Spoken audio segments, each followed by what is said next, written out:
இன்றைக்கி நம்ம வீடியோவில் என்ன பார்க்க போகிறோம் அப்படின்னா, நம்ம வந்து கோழி அடை வச்சுருந்தோம், எப்படி வைக்கிறதுன்னு சொல்லியிருந்தேன்.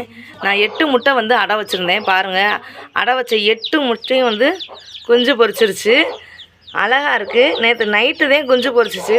நைட்டு சவுண்டு கேட்டுச்சு. என்னடா சவுண்டு கேட்குதுன்னு இப்படி தூக்கி பார்த்தா கோழி குஞ்சுக்கெல்லாம் கத்திக்கிட்டே இருந்துச்சுங்க. இப்போ காலையில் தூக்கி எத்தனை குஞ்சு இருக்குன்னு பார்த்தா வச்ச 8 முட்டையும் அப்படியே பொரிச்சிருச்சுங்க. பாருங்கள், பார்க்க எவ்வளோ அழகாக இருக்குன்னு பாருங்கள். எனக்கு ரொம்ப பிடிச்சிருக்கு. இதில் கழுத்தறுத்தேன் கோழி குஞ்சு.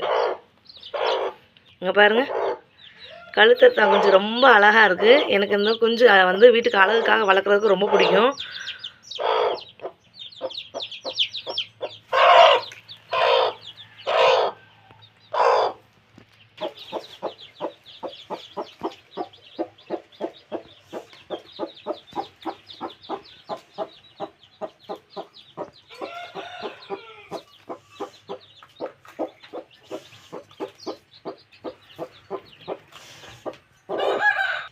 கோழி குஞ்சு எல்லாம் பொரிச்சதும் கோழி அடையை விட்டு வெளியேறிடுச்சு.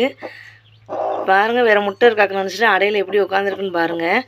நீங்களும் இந்த மாதிரி வச்ச எல்லா முட்டையும் அடைக்கி வச்ச எல்லா முட்டையும் பொரிச்சிருச்சான்னு வச்சு எல்லா முட்டையும் பொரிச்சிருச்சுன்னா கமெண்டில் சொல்லுங்கள். மறந்துடாமல் எங்கள் சேனலை லைக் பண்ணிக்கோங்க, கமெண்ட் பண்ணுங்கள், ஷேர் பண்ணுங்கள், மறந்துடாமல் சப்ஸ்கிரைப் பண்ணுங்கள்.